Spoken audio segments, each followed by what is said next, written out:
离婚是一种选择，结婚也是一种选择。我觉得已经没有说什么这个决定是好或不好，人生到最后自己的决定自己负责。我很生气有人问一句话，你在外面的时候人家说那你小孩怎么办？小孩怎么办？不然要怎么办？自己开车去上学啊。我没有看过哪个事业成功的男生被挂他就是个男强人，难怪他婚姻会不顺利。大家好像普遍觉得这个关系的经营成败落在女生的身上。你有脆弱的一面不代表你是易碎的，它表示我们有这个韧性而已。大风吹过来我们把腰弯下，风走了我们又再站起来。嗨，大家今天过得好吗？欢迎到理科太太。我是许淑华医师，大家今天过得好吗？今天要跟许医师来探讨怎么洗手。许医师出了一本书，探讨女生的各种角色，因为常常大家看到的都是你一个单独的面向，同事就看到你专业的部分，家庭就看到你作为女儿、妈妈、老婆的这个角色。对，人生不同的阶段，年轻的时候会怎么样？重点是说，就是面对大家看到你的面向，他们就自然都会有一些要求或者是期待。那当然就是又维持这么多的一些角色的情况之下，而且时间有限啊，精力有限啊，有的时候就是会有一种吃力不讨好啊，或者是没有办法做到很完全或者是完美的感觉这样。你有曾经想自己一定要每个东西都做到完美吗？没有。你个人的心态是什么？因为你是医生嘛，那在台湾基本上成绩要非常非常好才能。你说就是我们还蛮会念书的。我认识的就是成绩很好的人，他们一定因为在求学的过程之中就比较顺利，或者是说大家觉得他的表现大概都有一定的一个水准。顺不顺利我觉得因人而异，有些人是很努力，然后有些人是轻松就可以达到的。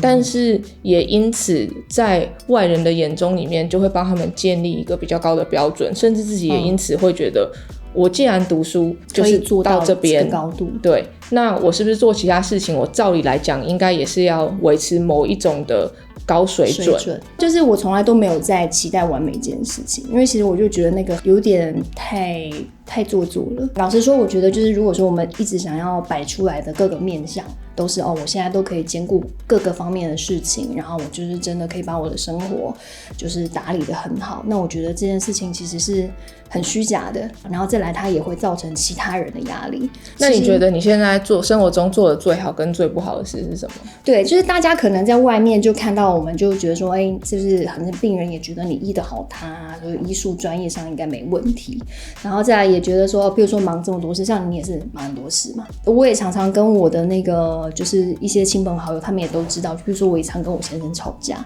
对，我们在外面的话就是都可能把专业表现，或者是说我们现在比如说写个书啊或者是怎样的，好像斜杠的部分也兼顾的不错。可是其实我也一直都跟我的朋友讲说，我现在也常常会抱怨说，就是你为什么事情一波接一波，出完了书下一步你又要干嘛呢？就是感觉好像他希望你可以再多花一点时间在家庭上啦，或者是比如说孩子上或者他身上这样子。对，但是或许你也会觉得说你已经非常努力的就是可以兼顾这一切。对每个个体来讲，他们就觉得说或许你对他就并不是100%的一个付出或者是关心，或者他觉得一遇到什么样的事情可能就会被 delay 到后面去等等的。对，所以这其实也都是冲突的来源吧。你们可能价值观不一样，你觉得你这样子有做到位，可是对方就会希望你这边再高一点，这边再低一点。对，然后当然就是这个期待一直是没有办法两个 match 到的时候，有的时候就比如说渐行渐远啦，或者是说有些争执就会不断这样。结婚这件事呢，它就只是一个形式而已，它是你选择的生活方式、生活形态。你选择在婚姻里有这样子的生活方式，你选择不要在婚姻里也有不一样的生活方式，没有分对错。那当两个人决定在婚姻里面可以一起努力的时候，这都是一个很好的状态了，并不是因为我现在人生正在经历这一点。因为我觉得离婚是一种选择，结婚也是一种选择。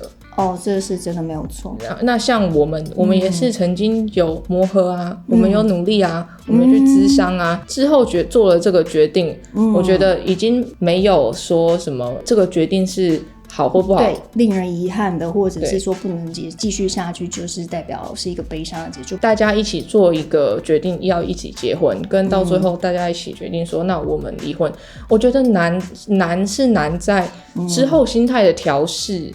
我们怎么样可以真的心平气和的情绪尽量不要满出来的，先把自己收拾好之后，一起陪着小孩成长。我其实常常就觉得说，其实这件事情跟你经营一个公司好像也没什么两样。我的意思是说呢，其实你们就是两个人一起在经营家这个地方，然后家这个地方当然就是你们有更多的一些牵绊，或者是比如说好小孩，它其实就是一个很大的一个交集跟枢纽。共同要的元素都是第一个，我们是不是真的有共同的方向嘛？经营这个公司的话，是不是到最后理念一样，对，理念相同，就是大家会不会在这个地方觉得他被亏待了，或者是说他觉得他是家中，他也是这个公司的 member 之一，但他觉得他就是做得很好，但他就觉得他被亏待，他没有拿到他该有的薪水嘛，或者是说上司的称赞嘛，或者什么的。对，所以我是觉得不这么强烈的一个感觉去看，当然我们会觉得可惜，是因为很多爱情的开始都很轰轰烈烈，荷尔蒙的影响啊，会让我们爱得很义无反顾，会觉得说什么事情都可以做得到。可是其实这些东西它的确有可能会随着时间去消退掉，但是其实真正最后要面对的问题其实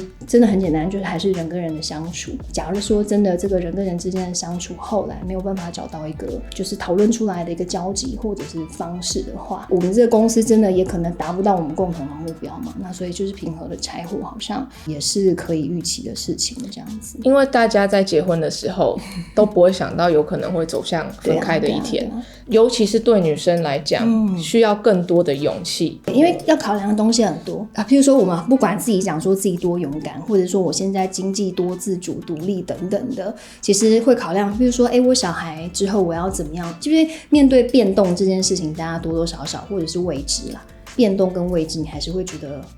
到底我是不是真的努力了，我就可以后续又拥有幸福，还是说我继续在这个好像还算是建立起来的一个已经有的东西上面，然后我再多填填补补一些进去，好像这个损失好像比较没有那么大之类的。我觉得就是还是会有一些比较保守的考量吧。我个人是諮商了1年多才有办法做这个决定的，因为这真的不是一个很简单的决定，但是人生到最后自己的决定自己负责。你做完这个决定，你觉得自己能为自己负责，那没有好的跟不好的决定，它就是一个决定。对，婚姻諮商他会问你说，那你是要不要离婚还是要去离婚的？你说刚开始的时候他先问有问说你们的目标是什么？我还真的想了一下，但是后来有转个方向这样子。然后在諮商里面的一些过程之中，越来越清楚为什么会做这个决定，然后好像这样子更适合自己。对，会有很多因素，很复杂的因素啦。还有啊，除了经济弱势之外，我还有听说一些被家暴妇女的案例，他们是真的就是鼻青脸肿，外面的人只会问一句说是你自己不离开的，但是他们有没有想过那些受害人其实很怕他提出来他要离婚，他们会被打得更严重，会需要可能社工外界的介入，而不是大家只看到自己那一面，然后提出一个很简单的解决方式。所有事情都没有像我们表面上想的这么简单。年轻的时候我们就说什么现在我男朋友劈腿或怎样，我马上跟他分手什么的。但是其实这个马上有的时候越到后来，譬如说像是婚姻有了一段时间，或者要考量的东西多了，其实真的不是你有没有勇气的问题，有时候是真的要思考的东西非常的多，困难。就是在这边也希望就以女性的角色，不管你们看到我们的是哪一个角色，也可以像是一个朋友的这样子的角色跟大家分享说，就我们都明白每个人有每个人的难处，但是大家也要相信就是不要去跟其他人比较。你看到另外一个人他在社群上可能你会觉得哇好像很幸福很快乐，或者是有些人好像很不快乐，这些他就只是他生活中拍下照片的那1秒钟而已。对，那个瞬间，但是后面的故事其实是很庞大的，你根本不知道他之前之后前面全部的到底是发生了什么事情。所以不要用那个东西来当做自己生活的 benchmark， 会很辛苦。我觉得这本书最重要应该到最后也就是来探讨女人怎么好好照顾自己，了解自己的人生角色是会不一样的，这种东西我觉得需要一个群体的共识。当我看到你的时候，我会知道你现在在这个角色里面，可是你去其他地方你就要扮演好妈妈，你就是要扮演好老婆。每个人在面对不同人的时候，其实是多多少少个性，或者是我看着相机我不可能拿出对着我儿子的表情吧。对啊，所以这个就是所谓的文化矛盾。譬如说其实女生来讲的话，的确在职涯跟她的工作家庭上面的一些矛盾跟冲突的确会比男性还要来得大。一方面是因为好，譬如说就光讲妈妈跟讲公司里面的主管还是员工等等好了，虽然说我们现在都在讲说女性越来越有一些独立自主啊，譬如说在工作职场上面也越来越亮眼啊等等，可是其实大家从来都没有放弃过，就是说我还是对于一个女性她在家庭里面或者是说在母亲这个角色上面的一些期待。对，其实我很生气，还是多的。我很生气有人问一句话，你在外面的时候人家说那你小孩怎么办？对啊，我知道你的意思，就是说他们可能会觉得小孩怎么办，不然要怎么办？自己开车去上学啊。就是家庭分工上面大家可能会觉得说很刻板印象，譬如说像是女性，她一些女性主管好了，大家可能就会觉得说你现在在工作上这么强势好像成就很高，但是讨喜度就有时候不会那么高。觉得就是男性很容易可以达到这件事情就是说他成就，因为他其实大部分我们衡量男生成功这件事情还是以譬如说他的工作表现等等，可是女性譬如说像那个穿着 Prada 的恶魔，譬如说像梅丽史翠普这个角色，然后大家就会觉得说在工作上面就是一个女王，可是最后这部片到了后来他还是跟你讲说原来他家庭上面好像不是这么的完美，所以我们也会带入一些印象，就是说你现在在外面譬如说像是这么努力的工作，然后成就这么高，对啊，你小孩怎么照顾？你是不是跟你先生搞不好感情不是很好？所以就有些婆妈也会跟你讲说你可能就是工作上面不要这么的累啊，要盯一下先生啊。就我觉得女性在她的成功，工作上的成功，跟就是又想要让大家就是哇，就是很真诚的为你拍手。我没有看过哪个事业成功的男生被挂，他就是个男强人，难怪他婚姻会不顺利。而且很多其实在关系上面的经营也会变成就是说，大家好像普遍觉得这个关系的经营成败落在女生的身上，大家就会觉得是我太强势之类的，对不对？你真的有看到我在家里面是长什么样子吗？对，所以这个真的是大家就是反正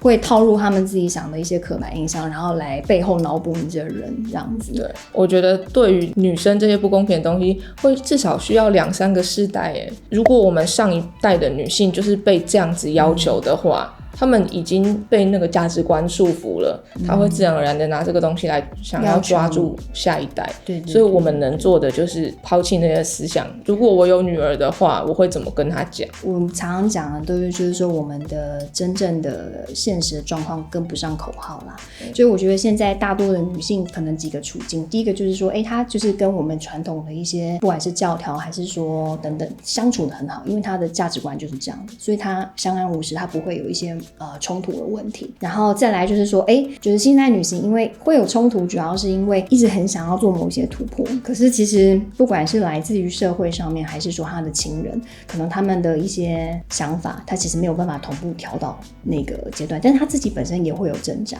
社会一个框架一直都持续不断的跟你讲说你应该要怎样才会对女生比较好。那有的时候我们想要踏出这个牢笼，难免也都会想说或许我待在这个里面是不是比较安全，然后我现在跨出去了以后，是不是假如真的又接收到的是一个比较不好的一个结果，大家有时候这些自责的情绪或者是焦虑感也有可能会产生，就会觉得说因为我就是没有照着一些比较约定俗成的事情，所以我受到了伤害，就会变成是我们一直有点忘记在思考说我这个人到底是怎样啊，就是我大概适合怎么样的东西，而是希望是以一个大家普遍都觉得安全或让别人喜欢我的一个模式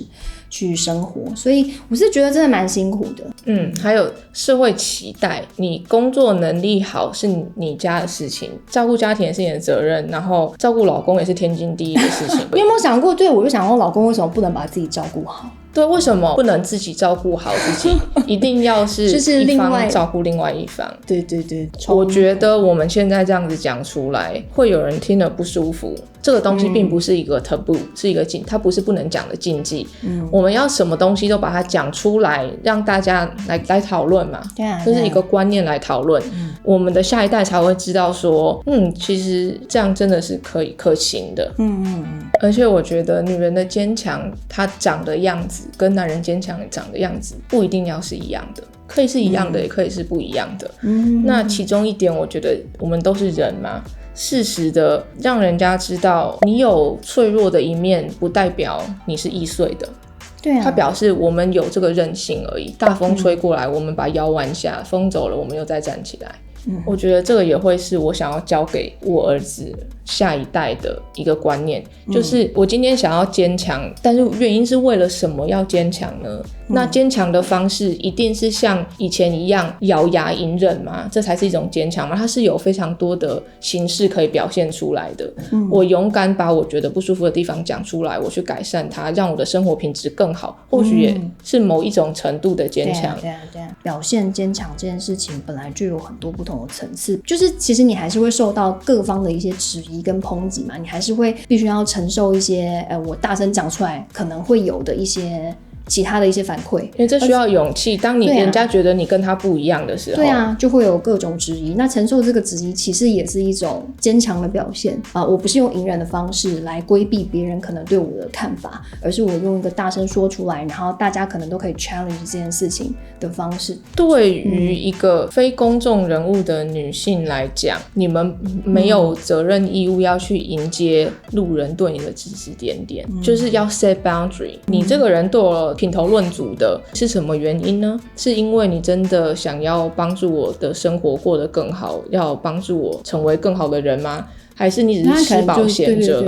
就觉得你跟我不一样，他今天就看了一下就 comment 一下，对，可能这个也是现代每个人都会接受到的。我有在一些妈妈群组里面，很多家庭主妇的妈妈的压力都超爆大的，因为大家都会觉得家庭主妇不是很轻松吗？就在家里躺着，超级不轻松的。对，我觉得家庭主妇大家应该要认为它就是一个全职的工作，它是一个全职不能休息还要被道德检视的一个很困难的工作。你带小朋友去上课，然后去做才艺的东西，出去为什么都要一直 IG 记录，有的还要剪片就是做得比我们还辛苦。我说为什么？因为他说他担心婆婆或是家族的人觉得他都没有在干嘛，但是他就是很努力的在带几个小孩这样。我就觉得哇，对，还要做给这么多人看，很辛苦。哇，那真的很辛苦，因为它太容易被忽视了啦。大家可以想象一下，你从6点就要起床，一路到小孩有的比较早睡到8点，然后比较晚睡，可能他不睡就是到11点，6点到11点，中间除非小孩睡觉，你可以一起休息1个小时、2个小时的，